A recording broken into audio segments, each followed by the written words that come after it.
Through long hours of organizing and through new ways of thinking about campaigning, Williams transformed the labor movement and the farmers' movement in Saskatchewan into a viable political party. Without the work of Williams and others at the local level in the 1930s to build up the Saskatchewan CCF in rural areas, the history-making victory of 1944 never happens. Hi, and welcome to episode 6 of season 1 of Social Democrats of the North, presented by the Broadbent Institute's Perspectives Journal podcast series. I'm your host, Dave McGrane, professor of political science at St. Thomas More College at the University of Saskatchewan, and a member of the Perspectives Journal Editorial Committee. From Confederation to Quiet Revolution, Social Democrats of the North takes you on a journey through history to discover the lives and the ideas of the leaders who have shaped Canadian social democracy. My podcast is intended to outline the importance of social democracy to Canadian history and provide lessons for our political activism today. In the last episode, we examined l'école sociale populaire and looked at the Catholic roots of social democracy in Quebec. In this episode, we are going to shift our attention back to English Canada. As you might know, the CCF won a landslide victory in 1944 in Saskatchewan under the leadership of Tommy Douglas. The CCF went on to govern Saskatchewan for 20 years, creating many of the social programs and crown corporations that are associated with Canadian social democracy today. But what did the CCF do in Saskatchewan before 1944 to prepare for that historic victory? How did they fight against powerful business interests and political interests to win? Well, to answer these questions, I will explore the life and ideas of the architect of the Saskatchewan CCF's 1944 victory, who is often forgotten in history books. I'm talking about George Hara Williams. Williams was born in 1894 in a small town in Manitoba. There was nothing about his formative years that would suggest that Williams would become a radical socialist. His father was a small businessman, while his mother was a dressmaker. The Williams family was quite conservative in its politics and strong supporters of the British monarchy. Williams moved away from his small hometown in rural Manitoba to Winnipeg at the age of 18 to work as a bookkeeper. Evidently, his family's unwavering support of the British Empire rubbed off on him. In 1917, he enlisted in the army to join his two older brothers who were fighting in World War I in Europe. During one of the final battles of the war, Williams was part of a cavalry charge towards German lines. His horse was shot out from under him, pinning him under its weight. He was able to get out and run to a nearby forest, but German machine gun fire shattered his ankle along the way. He survived, and upon his return to Canada, he made the decision to go into farming, even though he had no experience working on a farm and had never ran on a farm in his life. After taking a short course at the Manitoba Agricultural College, Williams moved to Saskatchewan in 1921. He was allotted a half a section of land as part of a program that gave agricultural land to returning soldiers.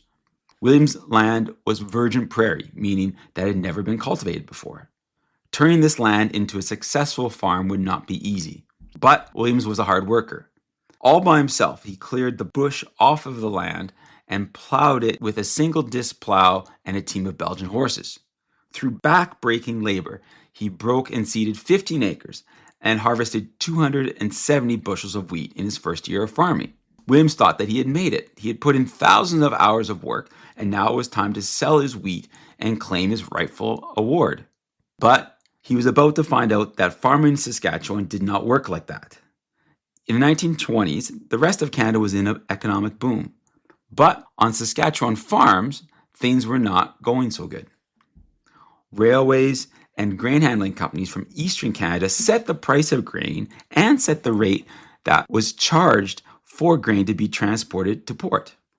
They always paid such a low price for grain and charged such high transportation fees that there was little left over for Saskatchewan farmers. No matter how hard a farmer worked and how much grain he produced, he would always be pushed into poverty and always take on huge levels of debts that were owed to Eastern Canadian banks. Being plunged into debt and financial hardship radicalized Williams. He had fought bravely during the war to defend the British Empire. Then he had put in a tremendous amount of time and effort to learn how to farm and to establish a viable farming operation out of uncultivated land. And for what? To be thrown into debt and to be unable to adequately clothe and feed his family, the injustice of his circumstances pushed him into political action. In Saskatchewan, there were two competing farm organizations during the 1920s. The Saskatchewan Grain Growers Association had been around for the last 30 years or so. It had some social democratic ideas, but was a very cautious organization and resisted calls for farmers to become directly involved in electoral politics. It preferred to quietly lobby the provincial Liberal government to get some small reforms that marginally would improve the financial status of farmers. The Farmers Union of Canada was a brand new farmers organization that had been created in 1921. It had much more radical ideas about farmers needing to enter into a class struggle against capitalists. Its big idea was not just to regulate the private businesses who were handling and transporting grain. It wanted to shut down those private businesses altogether. It wanted farmers to have complete control over the handling and transportation of their grain in the form of cooperatives. Williams gravitated towards the more radical Farmers Union of Canada. He quickly made a name for himself due to his fiery speeches and remarkable organizational abilities. He was known to be impatient, bark out orders, and get mad to make things go his way when they thought they weren't going the way that they should.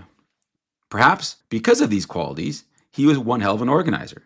As one of the main leaders of the Farmers Union of Canada, Williams was instrumental in organizing a voluntary wheat pool that was owned and operated by farmers to market their grain. On top of that, Williams saw the necessity for farmers to become actively involved in electoral politics.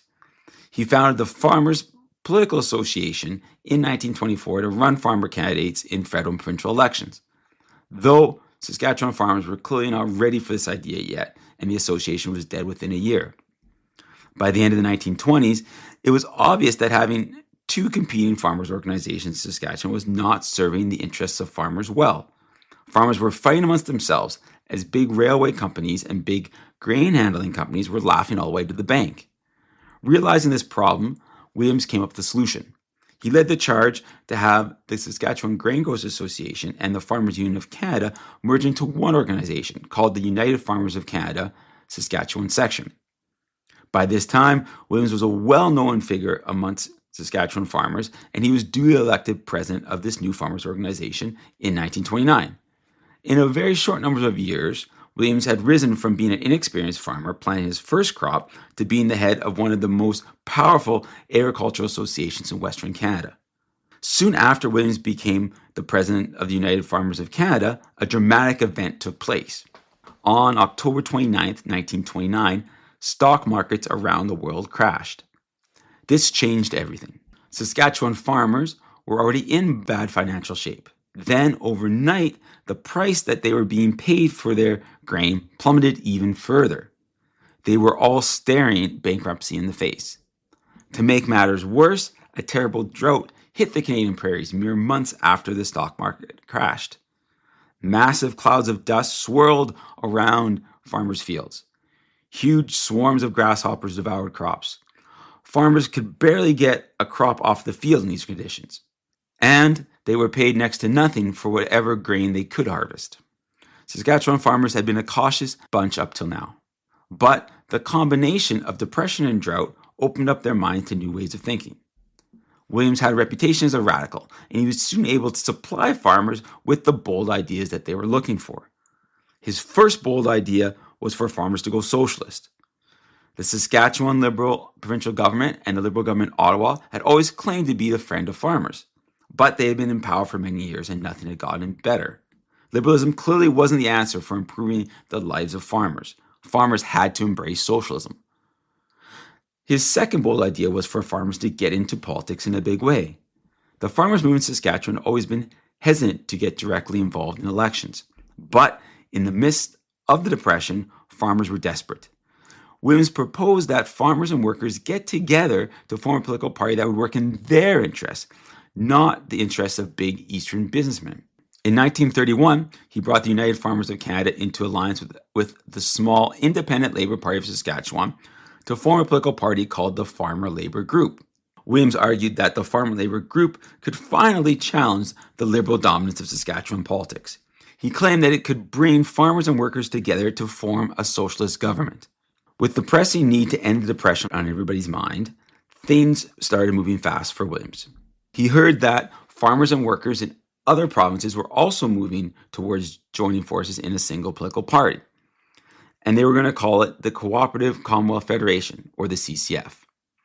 Williams enthusiastically represented Saskatchewan at the CCF's founding conventions in 1932 and 1933. The result was that the Farmer Labour Group merged with the CCF, and Saskatchewan farmers and workers were now part of a Canada-wide socialist party. Many of his farming colleagues assumed that Williams would become the leader of the newly formed Saskatchewan CCF. After all, he was the most famous socialist farmer in the province. But Williams had recently generated a great deal of controversy. He had visited the Soviet Union and written a short book called The Land of the Soviets. Even though it did not endorse the Soviet system, it did make favorable comments towards the Soviets' planned economy. Many of his opponents were using this book to brand Williams as a dangerous communist. Against his better judgment, Williams was convinced that this controversy disqualified him to be the leader of the Saskatchewan CCF. He let the leadership of the new party go to M.J. Coldwell, a schoolteacher from Regina. It is here that Williams had a big decision to make. Should he go back to leading farm organizations, or should he throw his lot in with the CCF? Even though he was not the biggest fan of Coldwell, Williams decided to continue to work with the CCF and to be a candidate for the party in the next provincial election. And when Williams decided to support something, he went all in. While Coldwell became the public face of the party, Williams became the organizer of the party behind the scenes. Coldwell's supporters argued that the best way to win the upcoming Saskatchewan provincial election was to have Coldwell tour the province and hold lots of rallies. They thought that the recruitment of CCF candidates could wait until the last minute. This was, after all, the typical way that election campaigns had been run in Canada for many years. Williams, however, wanted to try something completely new and different.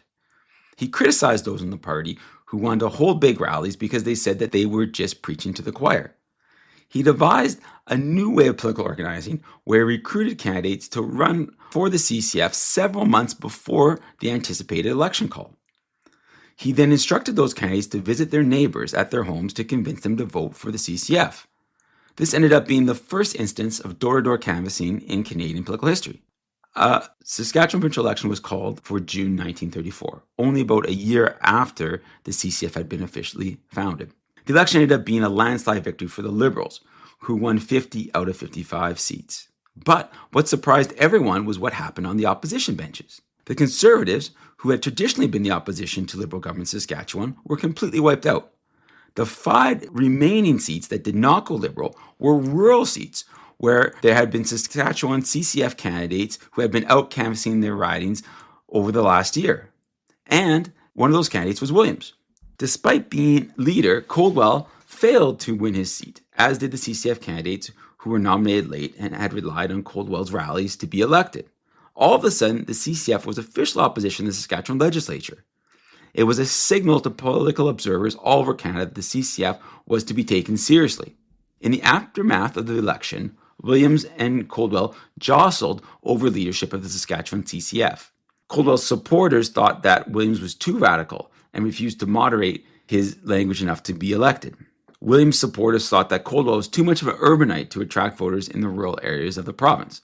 Plus, Coldwell's ideas were not bold enough given the economic crisis that Saskatchewan was facing. Williams' big advantage was that he had a seat in the legislature, and Coldwell did not.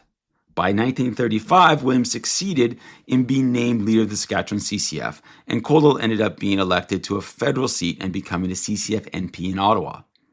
Once he became leader, Williams worked tirelessly as both the CCF's voice in the Saskatchewan legislature and its chief political organizer on the ground. His focus was on recruiting candidates, door-to-door canvassing, and building up strong local organizations in rural areas. He also founded the Commonwealth, a CCF newspaper to spread social democratic ideas throughout the province. All of Williams' hard work paid off in the 1938 Saskatchewan provincial election. The opposition to the governing Liberals in the 1938 election was a bewildering combination of many competing parties. A right-wing party from Alberta, Social Credit, even decided to run candidates in Saskatchewan to expand its footprint across the prairies. Williams made the strategic decision to rely completely on the CCF's strong organization in rural seats and to not run any candidates in urban areas. Ultimately, the CCF's strong local organizations in rural Saskatchewan pulled through for him. In a very crowded field of competing political parties, the CCF doubled its seats to 10 and once again formed the official opposition in the Saskatchewan legislature. By this time, the Liberals had been in power a very long time. The CCF appeared to be the government in waiting, with Williams poised to be the next Premier of Saskatchewan. However, his leadership of the Saskatchewan CCF was very controversial. He was a great organizer, but he was a bit of a dictator when it came to internal party governance. As a former soldier, he thought that the CCF should be organized like an army, one general at the top and lots of soldiers at the bottom who obeyed the general's orders. Therefore, Williams became the CCF leader, the CCF House leader in the Saskatchewan legislature, the president of the CCF party, and the CCF's head political organizer. This concentration of power led to accusations from within his party that Williams was a one-man show. Williams also struggled with his image as being too radical. The CCF's opponents were always painting Williams as a godless communist who was going to put all of the farmland in Saskatchewan under government ownership. Williams didn't help himself here either. He drew an academic distinction between social democracy and communism and said that the CCF was firmly social democratic. But he did not denounce the Communist Party, who was active in Saskatchewan during the 1930s. And he did not discipline CCF members who cooperated with the Communist Party when it came to protests, strikes, and sit-ins. He also adopted an odd rhetorical strategy. Williams would often emphasize the immediate reforms that a CCF government would do to improve the lives of people in Saskatchewan, such as creating a bunch of new social programs. But he would also talk about how socialism is destined to eventually replace capitalism sometime in the far-off future. Even though he tried to reassure voters that the Saskatchewan CCF was not a scary communist party, the language that he used sometimes had the opposite effect. By 1940, Williams' leadership was under immense pressure. Resentment had built up within the Saskatchewan CCF around how he had concentrated too much power in his own hands. And swing voters outside of the party were a bit wary of him. He seemed like a radical at best and a communist at worst. What came next was a plot twist that no one saw coming. At the age of 46, Williams made a rash and risky decision. He decided to enlist in the Canadian Army.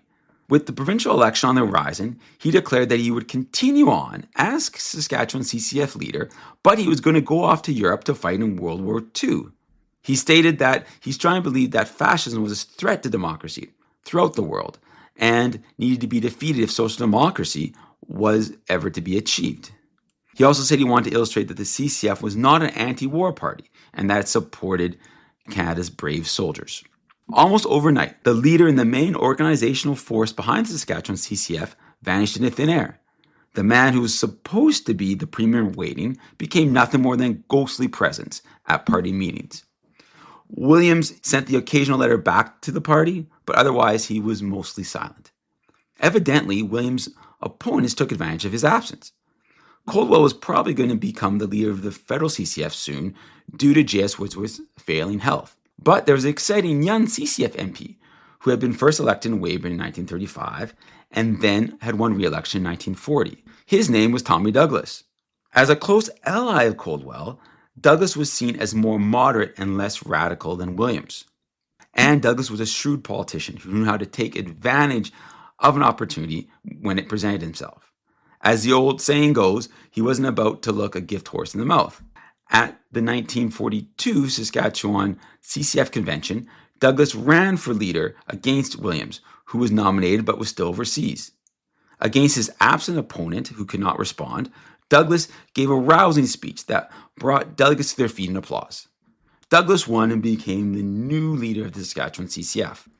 Williams was informed of the decision, but stayed overseas. For reasons he did not communicate to anyone back home, he decided not to challenge Douglas for the Saskatchewan CCF leadership at the 1943 provincial convention. But this did not mean that Williams accepted to be replaced as leader.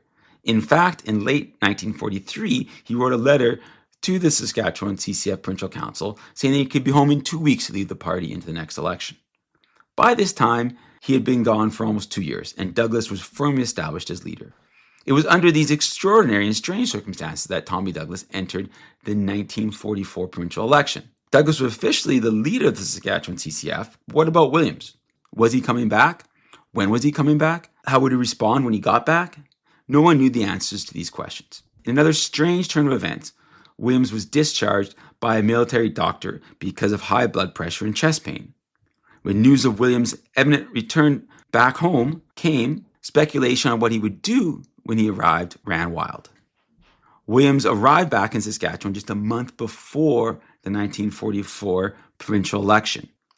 Despite harboring some sore feelings over being ousted as leader when he was gone, he proceeded to make amends with Douglas and his other opponents in the party. In return, Douglas cleared the way for Williams to be the CCF candidate in Wadena, a riding that he had first won in 1934.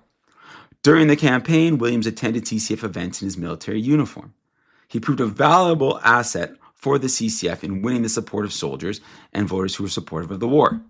On election day, he was duly elected as part of the first CCF government in Canadian history. To illustrate to voters and the party that there were no hard feelings, Douglas appointed Williams to the important portfolio of Minister of Agriculture. After years of fighting for better lives for Saskatchewan farmers, Williams had finally achieved what he'd always wanted. He was now in a position to help social democracy be achieved in Saskatchewan. Unfortunately, his health failed him at this critical moment in his life. He suffered a stroke and he had to resign in February of 1945. He died on September 12th, 1945, at the age of 50 years old. How should we evaluate the role played by George Hara Williams in the history of Canadian social democracy? The Saskatchewan CCF government, elected in 1944, was one of the most important governments in all of Canadian history. It certainly was the most consequential government for Canadian social democracy. The untold story is that it did not come out of nowhere. Through long hours of organizing and through new ways of thinking about campaigning, Williams transformed the labor movement and the farmers' movement in Saskatchewan into a viable political party. Without the work of Williams and others at the local level in the 1930s to build up the Saskatchewan CCF in rural areas, the history-making victory of 1944 never happens. What is the lesson for today? I think it's a simple one. Local organizing matters. When social democrats organize at the local level, they are building the foundation for their success at the provincial level and national level. In this way, we cannot neglect what goes on locally. It is often the most important political organizing that we will ever do. I'm Dave McGrane, and thanks for joining me on Social Democrats of the North, a Perspectives Journal podcast series produced by the Broadbent Institute. If you enjoyed this episode, please subscribe or leave a review on the Perspectives Journal podcast on all major podcast platforms, and share it with somebody you know who loves Canadian political history. And subscribe to Press Progress's award-winning Sources podcast that digs deeper into news stories that you won't find in the major newspapers. The Perspectives Journal podcast and Sources are proud members of the Harbinger Media Network, Canada's progressive podcast community. You can read more about social democracy in the Perspectives Journal, a publication of the Broadbent Institute, by visiting perspectivesjournal.ca. And for more information on the Broadbent Institute's work, subscribe to our mailing list at broadbentinstitute.ca/subscribe. Next time, we'll talk about a radical Catholic priest from the Maritimes who believed in the power of education to make dramatic political, social, and economic change. Until then, keep questioning the status quo and stay social democratic.